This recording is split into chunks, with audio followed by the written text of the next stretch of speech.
Jai Radha Madhava is a song that describes Radha and Krishna pastimes.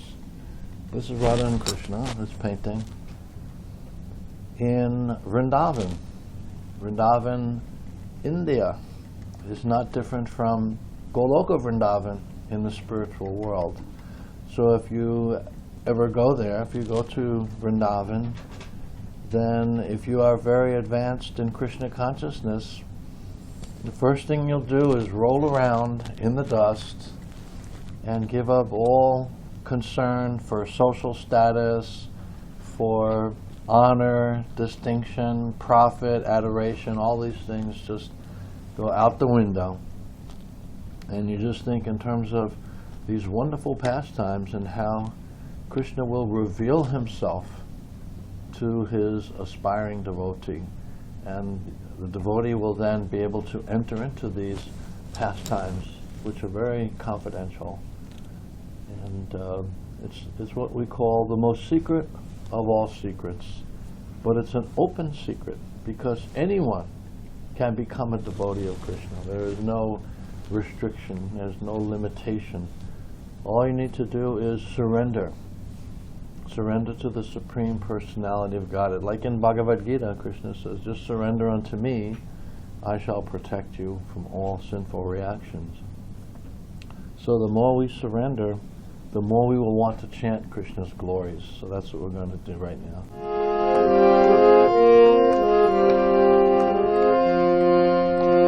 Jaya Radha Madhava Kunja Bihari Jaya Madhava Kunja Bihari Jaya Radha Madhava Kunja Bihari Jaya Radha Madhava Kunja Bihari Gopi Janna Ballabha Girivanadhari Gopi Janna Ballabha Girivanadhari Gopi Janna Ballabha Girivanadhari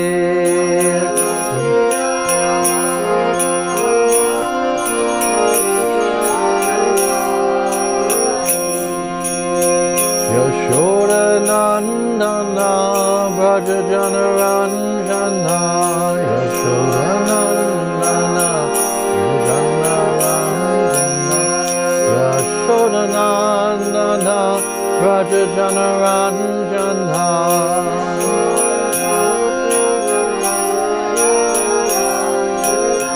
Yamuna Tira Vanachari Yamuna Tira Vanachari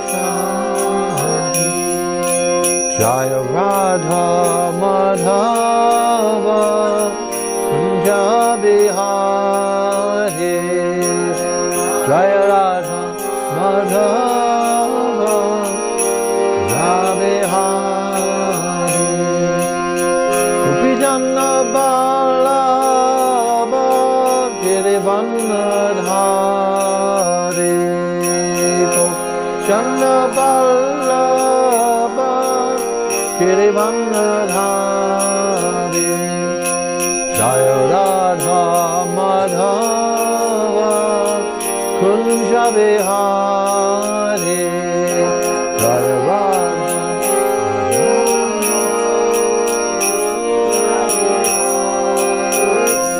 Hare Krishna Hare Krishna Krishna Krishna Hare Hare Hare Rama Hare Rama Rama Rama Hare Hare Hare Krishna Hare Krishna Krishna Krishna Hare Hare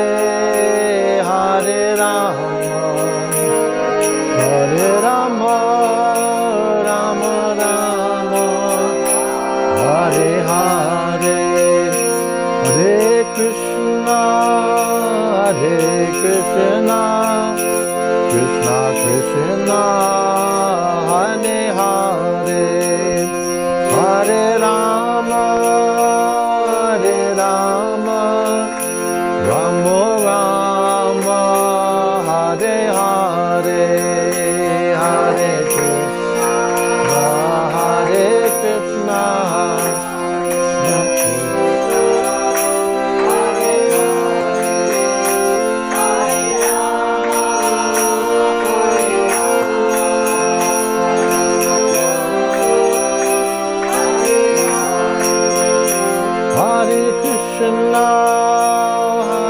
Krishna, Krishna Krishna, Hare Hare, Hare Rama, Hare Rama, Rama Rama, Hare Hare, Hare Krishna,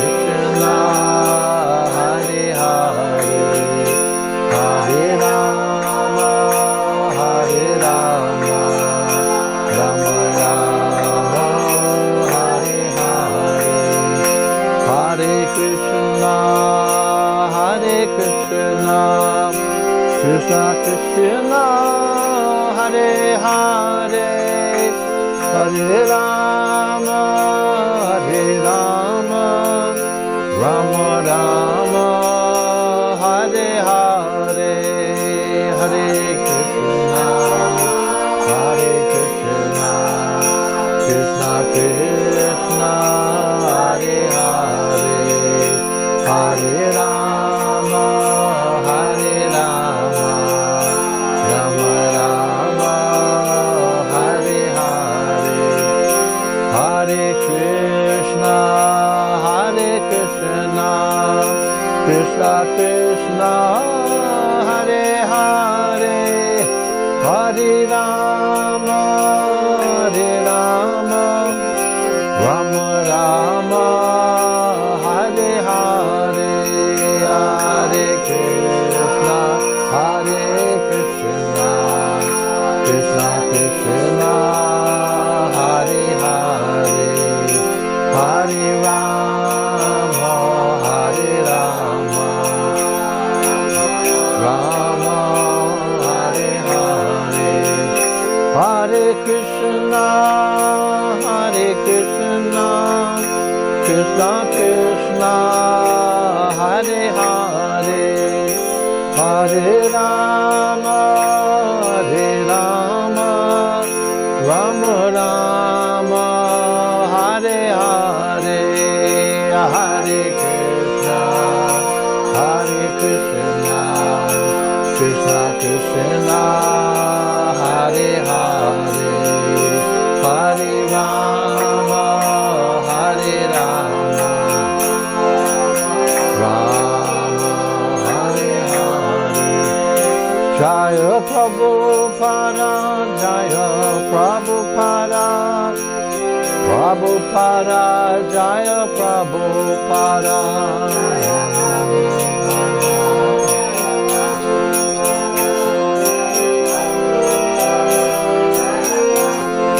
Jaya Gurudev, Gurudev, Gurudev, Jaya Gurudev, Gurudev, Gurudev, Gurudev, Jaya Jaya Prabhupada, Prabhupada, Prabhupada, Jaya Prabhupada,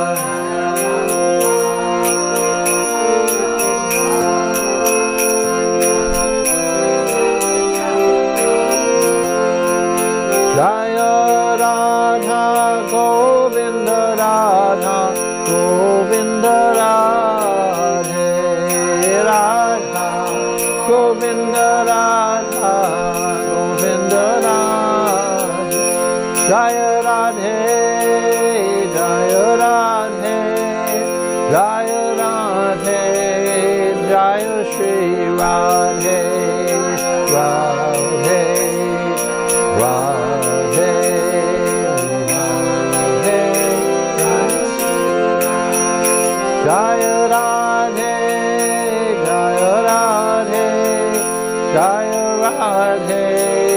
Jaya Shri Radhe Radhe, Jaya Radhe, Jaya Radhe, Jaya Shri Radhe.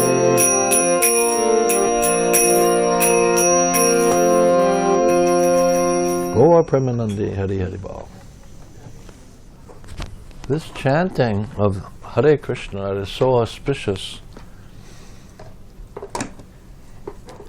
and it's a great benediction that we have the opportunity to chant this Mahamantra.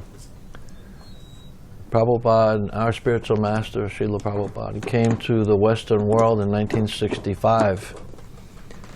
And if he had not come, where would we be? Very few people in the Western world had ever even heard the name of Krishna. But by Srila Prabhupada's coming to the West and preaching and traveling and writing his books and making devotees, training them up, sending them out, the name of Krishna became a household word. That means that everyone had heard of Krishna.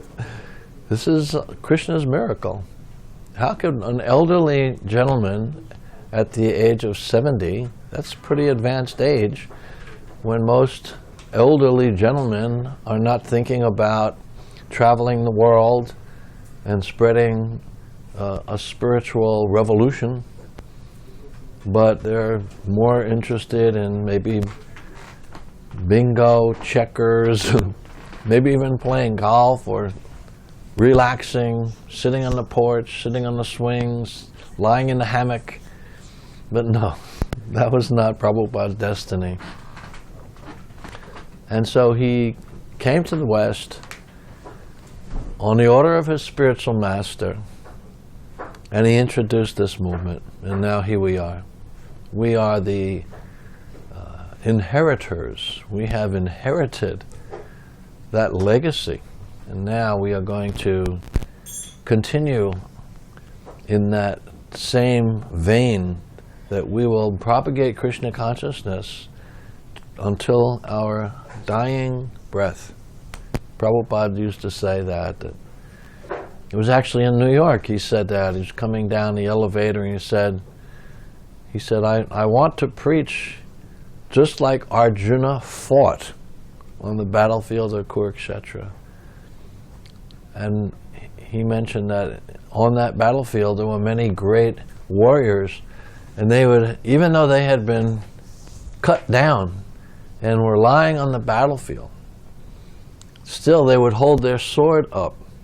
So maybe the enemy would fall on his sword and he would continue to contribute to the fight. So Prabhupada was thinking, let me continue to preach Krishna consciousness until the last breath. And he actually did that. He did exactly that. He left his body in Vrindavan, went back to Godhead, November 14th, 1977. It was an article in the New York Times about Prabhupada's passing. He was so revered in this country. And even as he was lying almost immobile, he could hardly move, he couldn't sit up, he could hardly move his lips. But there was a devotee holding the dictaphone to his lips, and Prabhupada was recording the purports to the 10th canto of the Srimad Bhagavatam. The final chapter, you could say. 10th canto, part 3, 3rd volume. Lord Brahma steals the calves and cowherd boys. And Prabhupada he had such amazing clarity and was seeing everything so clearly and still speaking every word full of meaning and significance. And Prabhupada was speaking these purports in his final moments, final days. He was also asking forgiveness for any offenses he may have committed, asking his godbrothers. He said, I had to preach very strongly to make sure my disciples stayed on the straight and narrow path. So please forgive me if I have offended anyone. So we're going to recite the invocation to the Bhagavad Gita, then we'll read a verse. Looks like we're open to a verse here, which is fine. And that invocation will bring even more auspiciousness. Everything that we do in Krishna consciousness, brings auspiciousness into our lives and creates auspiciousness for others too. Devotees are not concerned only with their own well-being. In fact, they already know that my destination is guaranteed. We're going back to Godhead. We don't have to worry. We don't have to make plans. Krishna's making plans. So we're going to recite this invocation. If you know it, you can recite along with Om Ajnana Timirandasya Gyananjana Shalakaya Chaksuram Nilitam Yena Tasmai Shri Gurave Namaha Shri Chaitanya Manobishtam Stapitam Yena Bhutale Swayam Rupa Kadamahyam Dadati Swaparantikam Vande Ham Shri Guru Shri Juta Padakamalan Shri Gurun Vaishnavamscha Sri Rupam Sagarajatam Sahagana Ragunatam Vitam Tam Sajivam Sadvaitam Savadhutam Parijana Sahitam Krishna Chaitanya Devam Sri Radha Krishna Padam Sahagana Lalita Shri Vishakan Vitamscha Hey Krishna Karuna Sindho Dinabandho Jagatpate Gopesha Gopika Kanta Radha Kanta Namostute Tapta Kanchana Gorange Radhe Vrindavaneshwari Vrishabhanu Sute Devi Pranamami Hari Priye Vanchakalpa Turubhyascha Kripa Sindhubhya Evacha Patitanam Pavanebhyo Vaishnavebhyo Namo Namaha Nama Om Vishnu Padaya Krishna Prastaya Bhutale Shrimate Bhaktivedanta Swaminiti Namane Namaste Saraswati Deve Gauravani Pacharine Nirvisesha Srinyavari Paschachire Shitarine Jai Shri Krishna Chaitanya Prabhu Nityananda Shri Advaita Gadadhar Shivasari Gaura Bhaktivinoda Hare Krishna Krishna Krishna Hare Hare Hare Rama Rama Rama Hare Hare. You know, our consciousness is developed based on sound vibration. Sound vibration is very powerful. Srila Prabhupada said that whatever you hear will enter your heart. So just imagine all the living entities that are hearing the devotees chanting Hare Krishna throughout the world. There was a conversation between Lord Chaitanya and Haridas Thakur. Haridas Thakur, the great Namacharya, chanter of the holy name, 300,000 names in a day. What an amazing vow he had taken. And Lord Chaitanya asked Haridas Thakur,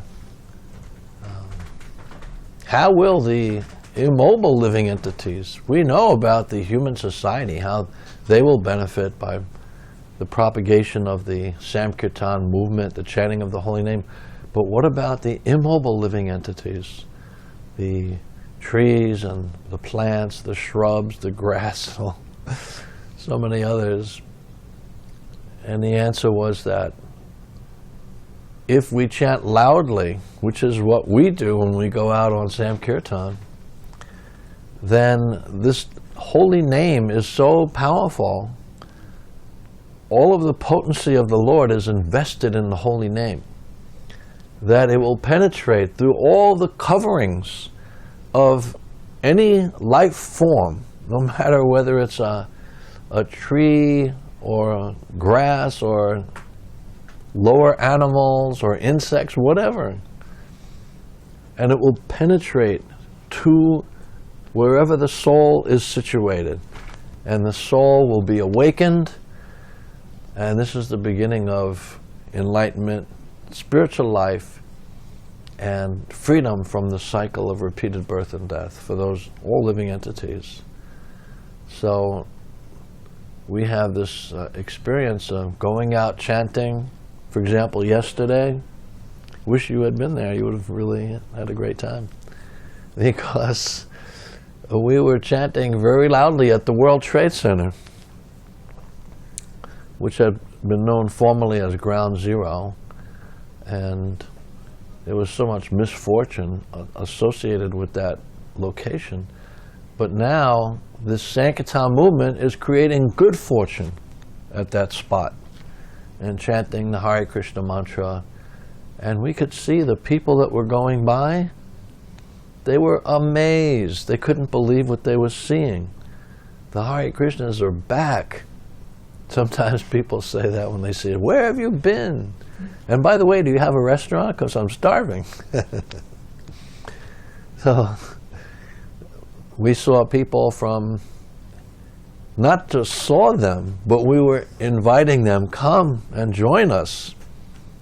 And this is something that's very special about the Sankirtana movement, that we reach out. It's an outreach program to bring people to the lotus feet of Sri Krishna and engage them in the service of the holy name.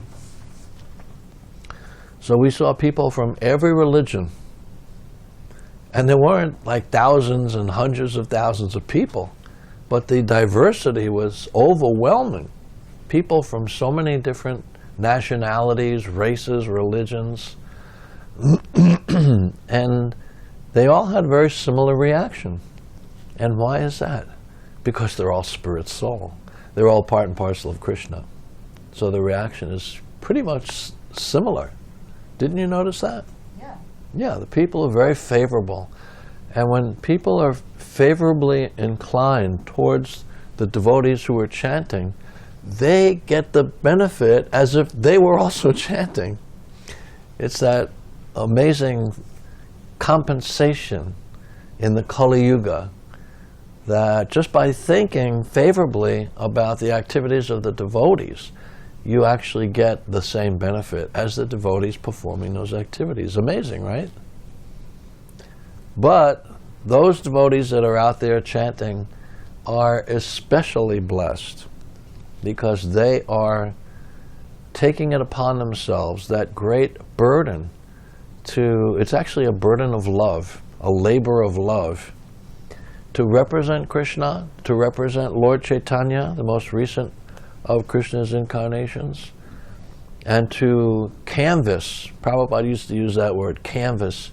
Canvas means you're going out and looking for people who are willing, ready, willing, and able to take a step towards the Supreme Personality of Godhead and His abode. You know, Krishna has an abode. Everyone here has an abode. Doesn't compare with Krishna's abode. Sorry to say.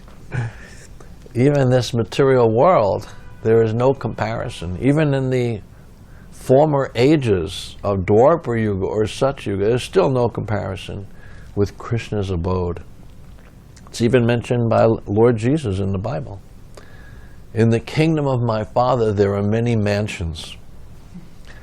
We know by the description given in our scriptures what those mansions are made of and who is residing there, and all the beautiful gardens and lakes and forest areas that encircle those palaces.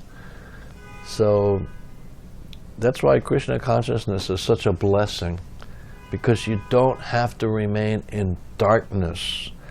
Prabhupada used to quote this, Tamasimam Jyotir Gama. Tamas means darkness. Tamasimam Jyotir Gama. Jyoti means light. So leave the darkness, come to the light. That was Prabhupada's message. And how do you do that? Where is the light? Where is that light? And then Prabhupada quoted that verse, Krishne Swadamo Pagate Dharma Gyanadi Bisaha, that the Srimad Bhagavatam in this age of Kali will give light to suffering humanity and show them the path. Just like in the Bible, your words are like a lamp unto my feet and a light unto my path. I don't know if you've heard that, but that's from the Bible. So these are Krishna's words we're going to read. So Krishna's words are like a lamp unto our feet and a light unto our path. In other words, they will guide us. They will guide the whole human society. But that's up to us. I asked Prabhupada on a morning walk, said, Srila Prabhupada, this was in England, Bhaktivedanta Manor. Prabhupada, do you think that one day world leaders will actually take to Krishna consciousness? And then Prabhupada chuckled. And I hadn't heard him chuckle too much before that, but that means he liked the question, but he found some humor in it. And he said, for that to happen, you must preach very vigorously. And it will happen if we do. So let's take a verse from the Bhagavad Gita. We'll take a look at it. Is there a particular verse here in chapter 4? This is text 42. Is that Radha? Radha. I did hardly recognize you. Okay. So I'll read the Sanskrit, Hare Krishna, and the translation, word for word, translation, and the translation of the verse, and we'll get into the purport written by Srila Prabhupada. So this is text 42.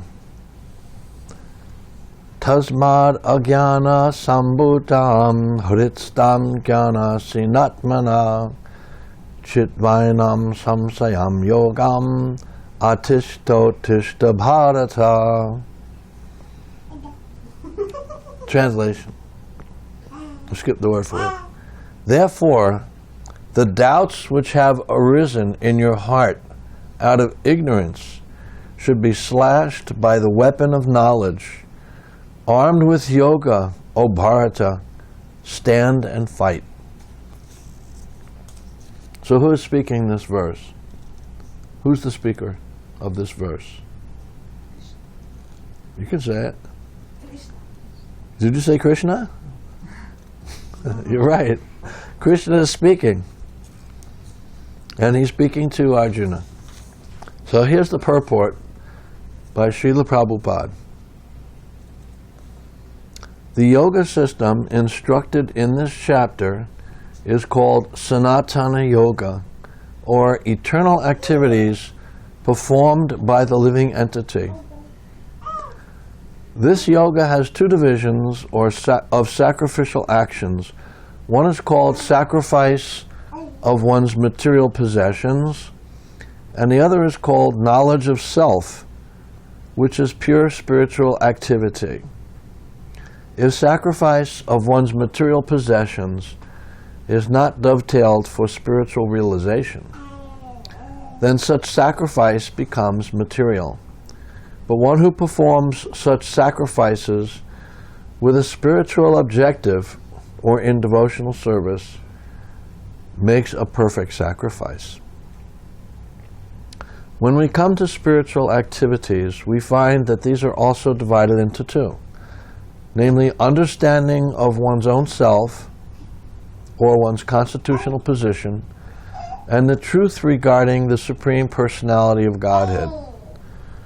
One who follows the path of the Gita as it is can very easily understand these two important divisions of spiritual knowledge. For him there is no difficulty in obtaining perfect knowledge of the self as part and parcel of the Lord.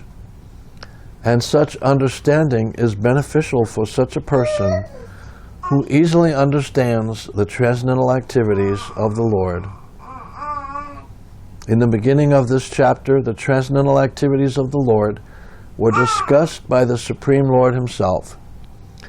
One who does not understand the instructions of the Gita is faithless, and is to be considered to be misusing the fragmental independence awarded to him by the Lord. In spite of such instructions, one who does not understand the real nature of the Lord as the eternal, blissful, all-knowing personality of Godhead is certainly fool number one. Ignorance can be removed by gradual acceptance of the principles of Krishna consciousness. Krishna consciousness is awakened by different types of sacrifices to the demigods, sacrifice to Brahman, sacrifice in celibacy, in household life, in controlling the senses, in practicing mystic yoga, in penance, in foregoing material possessions, in studying the Vedas, and in partaking of the social institution called Varnashram Dharma. I'll read the translation of the verse again. Therefore, the doubts which have arisen in your heart out of ignorance should be slashed by the weapon of knowledge. Armed with yoga, O Bharata, stand and fight. So how is yoga going to help Arjuna fight? Well, Arjuna's problem is that he won't fight. And you might remember the story in the beginning of Bhagavad Gita, how Arjuna was lamenting. He was not understanding what his duty was as a warrior, a kshatriya. You know the different social classes of Brahmana, Kshatriya, Vaishya, Sudra. The Brahmanas are the thinkers, they know the Vedas, they perform sacrifice. Kshatriyas are administrators, warriors.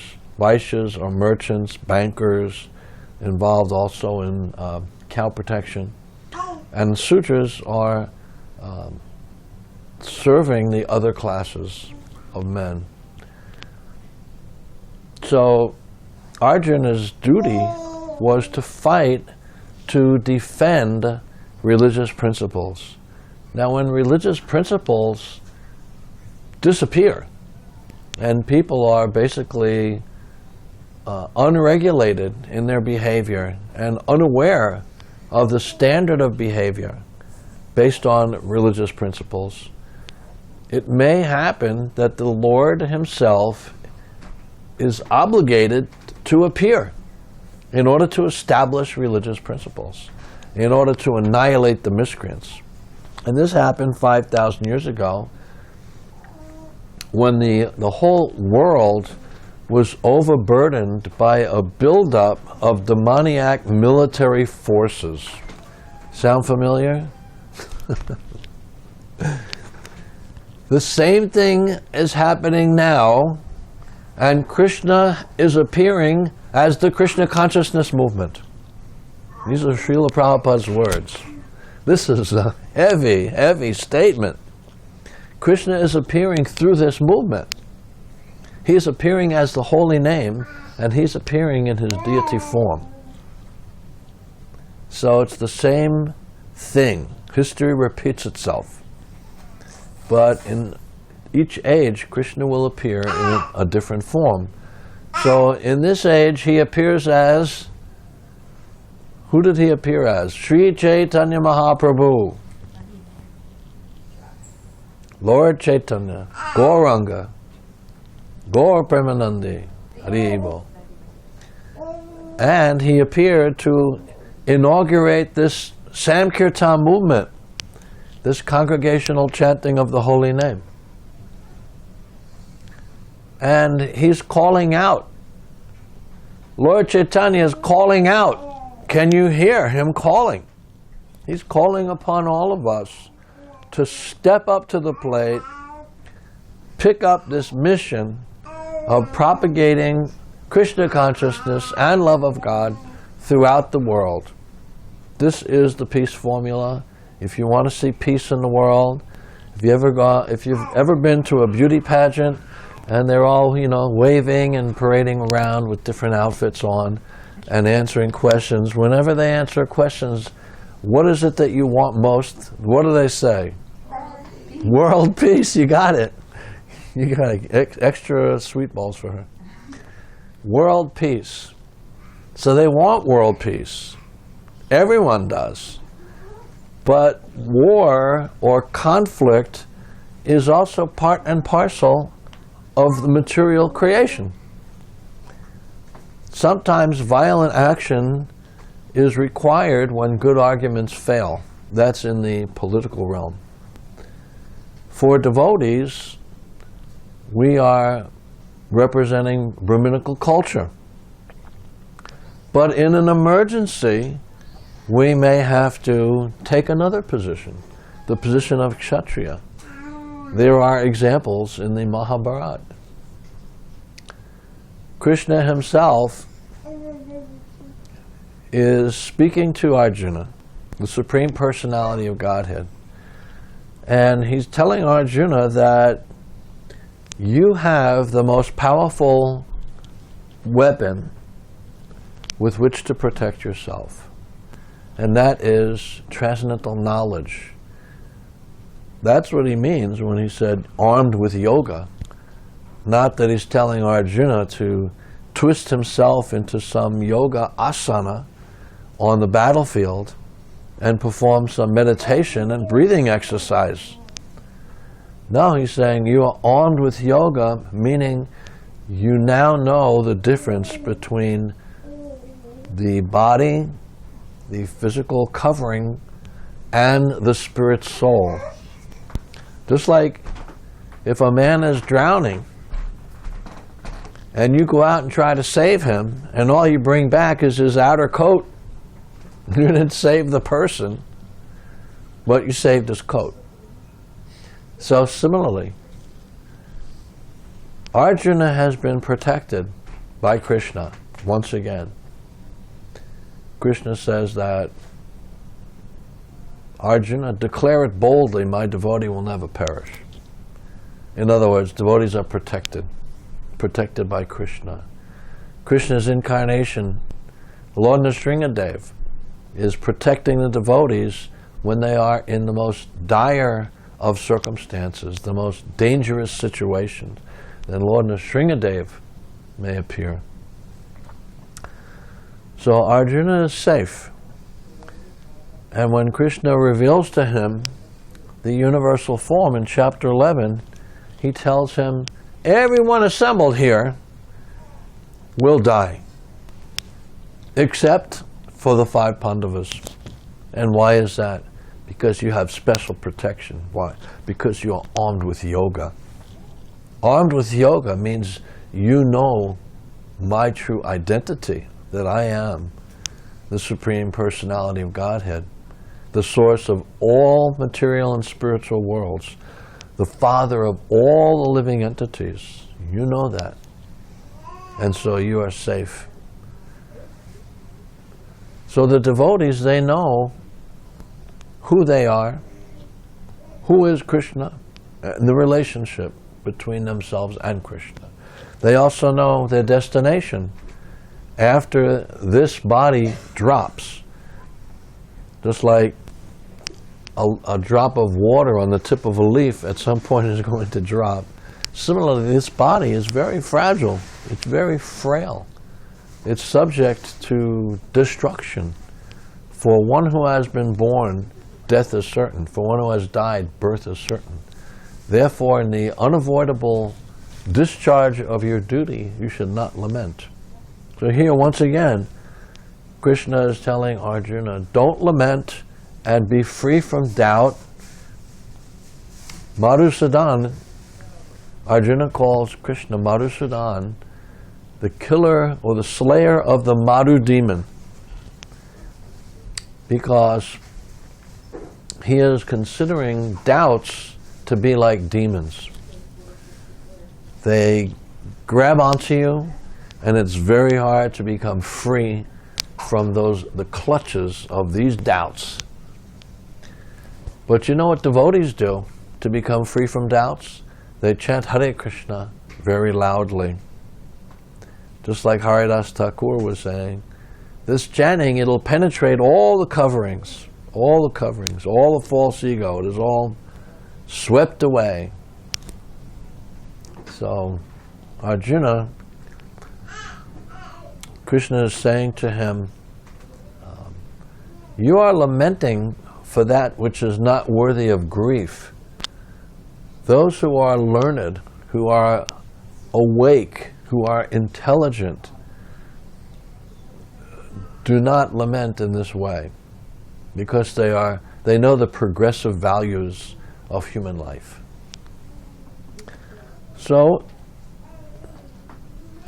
in the age of Kali, the present age, this chanting of the Hare Krishna mantra will deliver the entire world from the darkness of ignorance. If we keep that in mind, then there is nothing to keep us from performing our duty. Just like Arjuna, Krishna is trying to awaken him to his real duty and incite his anger, because without anger, it's very hard to fight. And they're fighting to the death. So you have to really know that this is what Krishna wants. Devotees do what Krishna wants. So in this age, he wants us to propagate the Sankirtana movement. And there's a very nice verse Prabhupada used to quote. It goes like this: Papi, tapi, jata chilo, hariname udarilo. Papi means the seed of sinful desire. Tapi, papi, papi, tapi means suffering. So the cause of suffering is that we have not eradicated that seed of sinful desire. Even I remember reading in the Psalms in the Bible, it says that the Supreme Lord does not hear the prayers of someone who has iniquity within his heart. It's the same thing. So we have to become free from those anarthas, unwanted activities, and from papi, tapi, jata chilo, hariname udarilo. And it's the chanting of the holy name that will free us, that will burn to ashes all of those material wishes. Just like if you take seeds and you put them in a frying pan, with or without ghee, it doesn't matter. Well, you fry those seeds and then you plant them, nothing will grow. So that's the effect of chanting Hare Krishna on these seeds of sinful desires, iniquities, or mundane activity. So the readers of the Bhagavad Gita understand this verse, Rupa Goswami's verse, Anyabhilasita srunyam jnana karmadyan avritam anukulyena krishnanushilanam bhaktir uttama. That in pure devotional service, which was demonstrated to us by Srila Prabhupada himself, there is no other desire but the desire to please Krishna. This is called oneness of desire. To have no desire separate from Krishna's desire. That means no desire to accumulate wealth, as Chaitanya Mahaprabhu said, Nadanam najanam nasundarim kavitam vajagadisha kamaye mama janmani janmanishvare bhavatad bhaktira hoituki tvaye. Mama janmani means no desire for liberation. In other words, willing to continue to be born again in this world, if that is the order of the Supreme Lord, if that is his wish, in order to deliver the conditioned souls. Give them a chance to go back to Godhead. That's Sankirtana. Sankirtana. The word Sankirtana, the word Sam comes from Samyag, which means complete, and Kirtan, glorification, complete glorification. So it's by complete glorification that you free yourself from these other unwanted desires, including the desire to develop mystic power. There are 8 kinds of mystic power. They're called siddhis, perfections. For example, like Jesus demonstrated walking on water, that's a mystic power. Or becoming very, very small, being able to pass through walls and doors, or being able to submerge yourself in a sacred river and come out somewhere else, far, far away. And just so many different powers that one may want to acquire. But this has nothing to do with going back to Godhead. You may want to impress people. You may want to become world famous as a yogi. But Krishna is not impressed.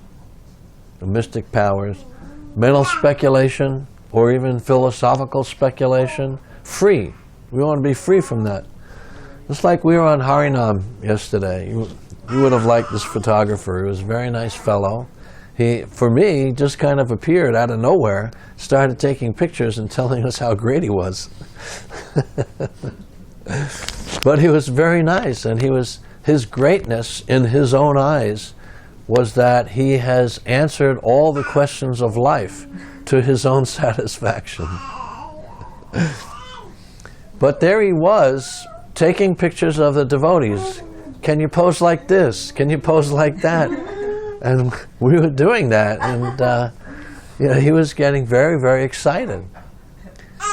And he said, I have achieved between 80 and 85% total peacefulness. So we're asking, what about the other 15%? And you will have that if you become a devotee of Krishna. That was our guarantee. But one thing that we noticed is that the more we interacted with him, the more he was saying Hare Krishna.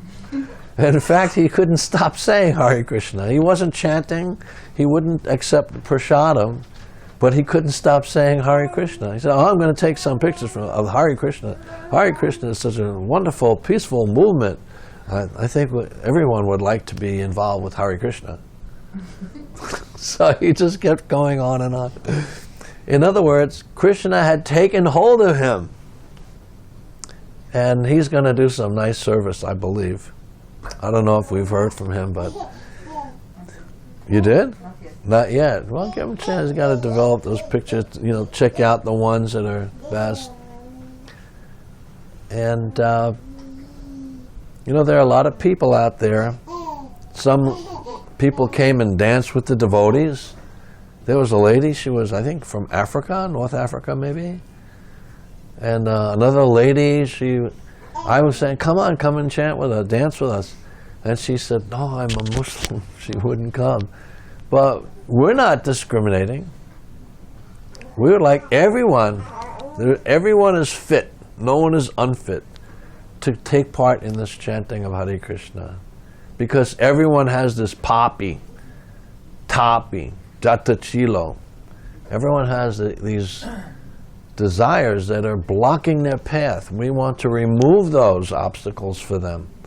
Give them this most valuable gift, the chanting of a Hare Krishna Mahamantra, and give them an opportunity in this lifetime to go back home, back to Godhead.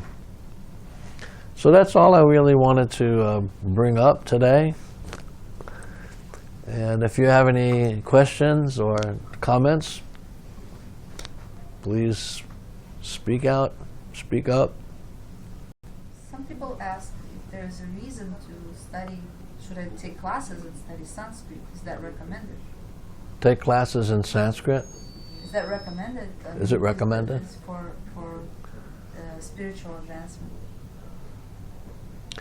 Well, it's interesting because Prabhupada was talking about the future of human society, and especially in terms of language. He was predicting that there would be a world language that would be prominent, most prominent. And he said it would be English mixed with Sanskrit terminology. And that's how people would discuss things, important subjects.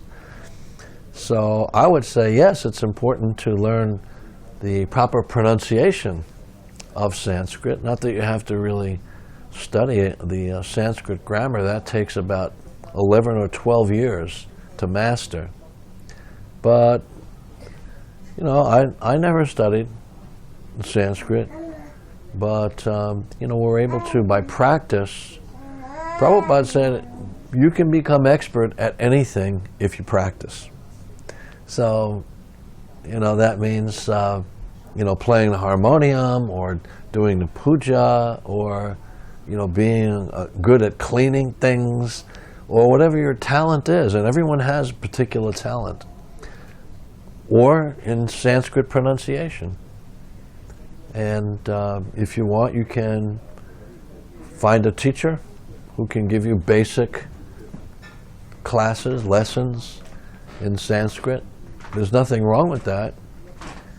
In fact, Bhaktisiddhanta Saraswati would say that one day people will learn to speak, read, and recite Bengali so that they'll be able to read about the pastimes of Lord Chaitanya as they were compiled by Krishnadas Kaviraj in the Chaitanya Charitamrita. So that day is coming.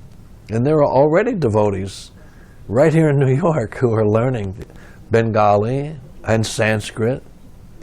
And so we have no objection. And it's taught in our Gurukulas also, basic Sanskrit. But the idea is that on the Madhyam platform, devotees should preach Krishna consciousness. And that means speaking in spiritual circles, which means referring to the scripture. So in order to speak authoritatively, you should at least be able to recite the verses that you refer to in Sanskrit, the original Sanskrit. Not that you have to learn to write the Devanagari original Sanskrit lettering, but, or even if it's just basic terminology, then we shouldn't be averse to learning that. It'll help us convince people, convince others, and become more convinced ourselves. Wow, this is a tremendously deep philosophy with, if you know the terminology, you will also know the philosophy. For example, if I say, do you know what is Achintya Bheda Bheda Tattva? And someone may say, I have no idea what you just said. And someone else may say, oh yes, it means simultaneously and inconceivably one and different. And then from that, you can explain our whole philosophy based on Bhagavad Gita, Srimad Bhagavatam, bring up different points that have been made in classes. So it strengthens your faith and strengthens your presentation.